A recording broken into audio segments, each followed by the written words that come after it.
but let's get to the people's questions. All right. So today is a bunch. I really like this one actually. I think a good way to kick us off is going to be from. Oh, I just lost it. I'm really doing great. Okay, this is from Patrick M. I love hearing about Joe's experiences. I know about some of the candidates you've worked with, Jerry Brown, Ro Khanna, Seth Moulton, Howard Deans of the world. But Joe, how did you get into politics in the first place? Any advice for someone thinking about running for something or working on a campaign? And Joe, I think your organizing in San Jose stories are some of my favorite. So would love for you to share with this group how you got into all this shit. I was an aeronautical engineering major at San Jose State in Silicon Valley, um, and in San Jose, California. And I remember reading a story in the paper, the San Jose Mercury, that said that the headline was something like Joe Cola to be reelected. And I don't even know why I read the story, but I read it, and the whole story turned out to be about filing deadlines, and that Cola was going to be reelected because the only person who had filed to run against him was a African American woman named Iola Williams. And there was something about the story that just pissed me off. That like that was it. She couldn't win because San Jose was 3% black, and therefore he was gonna. The filing deadline was passed, and only this black woman had filed against him. And so I started volunteering for her. Every weekend I'd go in and walk a precinct. And then one day I decided to go back to campus and start organizing a couple hundred kids a weekend to walk the city for her. And we did it, and we and fought. And anyway, she eventually ended up on the city council. She did not win that first race, but she broke a massive barrier there. And Joe Cola was not reelected. Um, and so somehow I started to make the move, like understanding that I was always pretty much, I'd always had this thing in me wondering like what was going to change people's lives more, technology or, some leader in politics. And I think along the way I straddled both those worlds, have come to the conclusion that the cell phone changed a hell of a lot more people's lives than anybody ever worked for. But I got the political bug, and my advice would be to get into a campaign. I mean, volunteer if you need to. I mean, if but in any way possible, literally throw yourself into one campaign. Get behind somebody, um, work for them day and night. Whenever you have a free moment, I know you work on other stuff to make a living, uh, and but you'll either find that your place. Like I started out as an organizer, but eventually ended up, I think, in just about every capacity you could, as campaign manager, a media consultant who made television commercials. Um, the one thing about a political campaign is if you're any good, even if you're like just a great volunteer, you move up, because they need a campaign needs really good people, and it promotes the best at what you can do. If you can do it, you'll move up. That's what happened with me. I didn't expect to end up where I thought I'd be, uh, uh, working on airplanes or flying them or something, and instead I kept moving up the ladder, and ended up running a presidential campaign that scared the hell of a lot of scared the hell out of a lot of people. But I'm happy that I discovered my love of politics. I'll put it that. And now, obviously, the mission of preserving democracy, stopping Trump, and Elon, and all that is still motivates me, even after all these years. I think that the one thing for Patrick I would add, and this just goes to how you've built your company, and I mean how I started organizing, getting the sense of being on the ground and actually going to organize is so important. And it's not Yeah, just about the tactics, it's about understanding that like there's real people on the other ends of every part of the campaign that you touch. And like just having those interactions, and then by the way, understanding that like you're going to probably put in 80, 90 hour weeks for either volunteer money or yeah. Oh, barely over volunteer money, and having that empathy and understanding for the people that are out there slugging for things that they truly believe in. Like you said, right. you wanted to get Iola Williams, like you were so pissed about how that started that that was like what drove you. There is something that drives everyone like that, and you got to go find it and organize around it. Would be Yeah, no. my When I first went to my first presidential campaign, I got in my beat up Ford Pinto, left San Jose State, literally left in my senior year, and drove like a crazy person to Iowa to work for Ted Kennedy in his presidential campaign for $15 a day. That was my big payday was $15 a day working in 1980. That wasn't even real money. So we're not even talking like in today's dollars or anything. It was $15, barely enough to get by.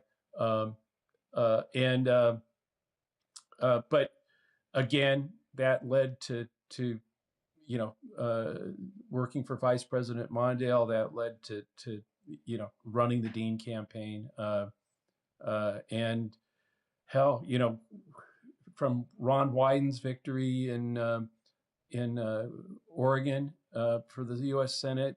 One of the first on my own campaigns I did the media in with my partner at the time, and then Doug Jones, Jerry Brown, a whole host of Barbara Mikulski, a lot of, I think, people who did make a big difference in people's lives. I'm not putting down all the differences that they made vis-a-vis, my other love of technology, but it's still clear, I think, to me that technology, these social networks, the algorithms in fact, have overrun our politics, and in fact, destroying our democracy. So that's something I'm working on as well to change that. so a bunch of our questions this week are about whatever the man problem the Democratic Party has right now. And I'm just going to throw a few of these at you. You can pick which ones you want. This is from Alex, not me, Alex, different Alex. If you were writing the next National Democratic ad, the one that speaks to a pissed off working class guy who maybe voted Trump once, what would it say in 30 seconds? That we like you, we care about you, and we want to make your life better. Um, I mean, depending on where this is or if it's national, but I think one of the big problems is we don't have to do some huge study to understand how to talk to men. Um, what we have to do is listen and talk to them, which is something that the party has not done. We talk to women a lot, and that's a good thing. Um, but we do it in such a way that we basically send signals to men that we don't really give a shit or care. So it's not Explain even that. about. Unpack that a little more. What do you mean unpack it? How I think give me an example. I think we we basically have been signaling to a bunch of disoriented um, uh, men, because they are, just the whole change, everything that's going on, that um, we, we've kind of ignored talking to them or listening to them. And I think uh, it's not, you don't have to do a study to understand how to talk to somebody. It's what you said about field organizing. If you're actually out there and talking to people and listening to them, you don't, you're gonna, you're the key is to talk to them, to listen to them, it's not, we don't need a lefty Joe Rogan, right? We don't have to go searching for a lefty Joe Rogan. That's not going to work. What you have to have something that lefty Joe Rogan is going to say, right? You have to have a message and have to be talking to their concerns. I don't think we've addressed them, and I think it wasn't a priority. Let me put it that way. We Yeah. made um, women's rights a priority, and we should. That's not my point, but everything we did there was a higher priority than you. And I think it's there. We can walk and chew gum at the same time. We can communicate with men that they are a priority, that their livelihood, that they're doing well in this world is a priority for us, and that we're listening, and that we want to support them and make sure they have a better life too. And I think we have lacked that perspective of talking directly to them. So my point would be, instead of saying, "Oh my gosh, all these men that are, let's say, they're the Ultimate Fighting Championship UFC enthusiasts," uh, we're not. It's not about finding a Joe Rogan within the UFC enthusiasts. It's actually talking to them where they're at, where they are paying attention, and we don't. No, we would never. Joe Biden walking into a UFC championship fight wouldn't even like have thought about it. It's not going to happen. I mean, I think we do things that that we have kind of like walked away from communicating to a big piece of the voting voters, and where they are culturally, where they are, and I think that's a mistake. But I like doing a poll to find out, or some $20 million survey to find out, we're out of we culturally are not talking or listening to men. I don't need 20 million bucks to tell me that. Right. What we need is to talk and listen, and actually, yeah, if they're, you know, my whole point is that, um, people say we don't have a men problem. Why are you spending money on talking to men? Well, I get not spending $20 million to that, but no, we do, and I think it's mostly not listening, not paying attention, not addressing their concerns directly, and not having uh, putting out proposals to make their lives better and fight for their livelihood as strong as we fight for everybody else. Well, you basically just answered Linda's question, but it's a good one. We got a bunch of these, but it was, I'm a lifelong Democrat, but I can't believe we're spending 20 million bucks on a plan to decode quote unquote male syntax like it's the Da Vinci Code. Do we really need to study working class men like they're a foreign species, or do we need to show up, listen, and deliver? Yeah, that's How, it. and that's it, Yeah, show up, we need to listen, and show up, deliver. listen, Yep.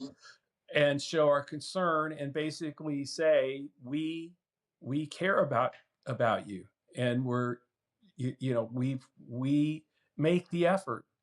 We haven't been. Like I said, Yeah. I think we went into the last election, obviously, um, trying to drive up think about it, trying to drive the gender gap as wide as possible by getting as many women as possible to vote for Democrats. Well, I think in the drive to do that, which, like, which is important, um, we kind of were inadvertently signaling that, that we were much more concerned about getting the votes of women than men. because we wanted that gender gap to be as big as possible. Because I mean, that's what I'm trying to say. It's when you know, throw the damn gender gap out and talk to everybody and have uh, fight like hell for women, but make sure that men understand we're fighting for them. We're fighting for their factory jobs. We're fighting for the, you know, what for their health care. Um, you know, and that they have a choice. The choice that they have a choice. One way to define your being as a man is to be aggressive, um, uh, you know, I mean, and angry and lashing out. Um, the other way is to understand how important your role is in bringing this country together and fighting and making the and your hard work that makes this country great. Though we have to provide a second culture, a contrast to the culture that they're being promised and being inculcated in. We have we have to speak to them about our vision for the future we want to build with them, and invite them to be that. That's what being this is the path. If you're worried about your life right now, if you're feeling discombobulated, it isn't just to join the screamers and the angry resent cult. There's a better way for Well, everybody, and I we think want you in it. Charles put it pretty easily. As a young man, I care about climate, rent, and economic fairness, Right. but I don't see my issues in these so called man plans. Is the party confusing working class male with Fox News uncle? And yeah, that's the trap to avoid. That's exactly one of Yeah. the traps you got to avoid. And I think you said it well. Well, And like I this is said, if you're out there in the field and you're talking to people, you're talking to a lot of them who will be telling you climate change. How come you guys aren't talking about this? You don't need to do 30 million to $20 million studies. You need to basically get out there, talk and listen, and then make clear that there's a alternative to what the manosphere is telling you a man should be, because you're not going to be any happier going that route. You might be if you understood and we understood you better, and we talk together. We can move the country forward. We want to invite you, you know, and help you, instead of sort of like I said. I think a lot of it's inadvertent, but it's real. We, you know, gender gap. How many women, you know, can more women can we increase the gender gap? Well, there's an implied uh, thing there that just says, well, actually, that's sort of the point. If you're looking at a gender gap of 30 points, you can keep banging away trying to drive that gender gap bigger, or you could say to yourself as a party, hey, why don't we go try to bring and speak to more men and close the gender gap? Yes, because we've already got 58% of women, but get men up by listening, by talking, by paying attention to them too, and well, by and being with showing that you're them. paying attention Yeah, matters yeah, a lot. And that's yeah. In other words, that's one of the key we parts weren't of showing, organizing. yeah, we were showing who we were paying attention to, and it wasn't them. And again, if you have the manosphere telling them you don't count, they don't think you count, you know, be with us, you know, show your anger, be resentful, you're a man, damn it. Well, guess what? We kind of help that happen, and you don't need $20 million to tell you that. I want to end with one last one, and this gets to kind of what we talked about on the pod yesterday, which everyone should check out. It's one of my favorite episodes in recent group, probably back since Anance. But the whole idea of defending the status quo and how another trap we fall into. This is from Mark. I'm a union electrician in Michigan. if Democrats want my vote, stop moralizing and start protecting my damn health care. Why not just message around saving Medicaid and Medicare, especially with Republicans slashing them? And Joe, I think I know what you're going to say, but I will just say it's not just about what is happening right now is good and stopping whatever Right. Elon Doge attempts to kill it or bad. No, we got to improve it. We got to save it. We got to fix it. Right. No, we need to acknowledge, do not defend the status quo, right? Acknowledge that there are problems with entitlement programs like Medicaid and Medicare. Um, but destroying them, taking 8 million people off of Medicaid, you know, going after, essentially making cuts that will hurt seniors, children, um, uh, and the poor is not the it is demands, one, that we stop it, but two, this is destruction going on. There are lives that are going to be destroyed. There are whole uh, um, uh, uh, hospitals are going, 300 rural hospitals are going to be closed down because of this. um, we're going to have to reinvent rural medical centers. I mean, we have to, it's not just go back and rebuild the old Department of Education the way it was. It's been destroyed. We need to see this as an opportunity to make it better, to reform, to rebuild it in a better way, in a new way. Destroying it isn't the way, and that's all they can do. So it's not to defend the status quo, it's to acknowledge that democracy, for instance, yeah, democracy is not working for a lot of people. Um, going to a dictatorship is not really the best way to fix that.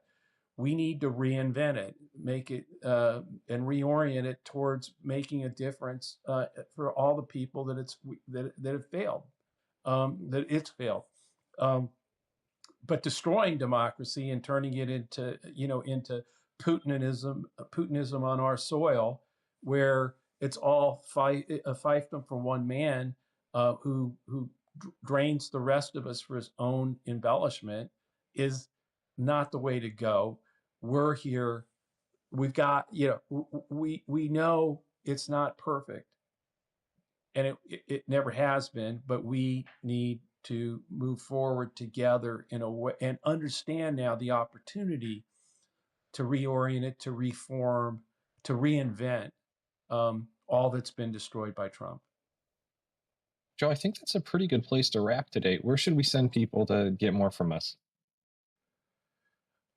Lincoln Square Media, Lincoln Square on Substack. There's a bunch of the Lincoln Project podcast, the Rick Wilson's Enemies List, ours, That Trippy Show that Alex and I do every Friday. It drops usually.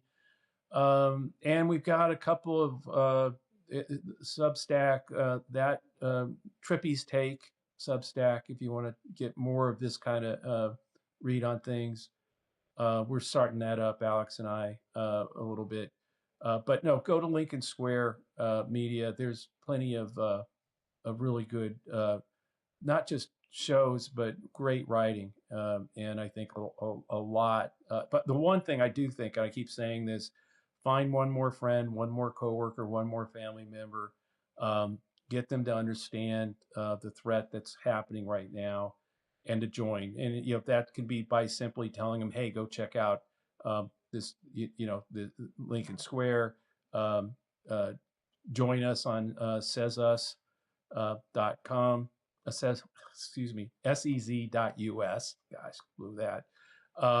Where we're trying to start a pro-democracy social network for human beings as a civil place to start planning and fixing this, instead of like yelling at bots all day long.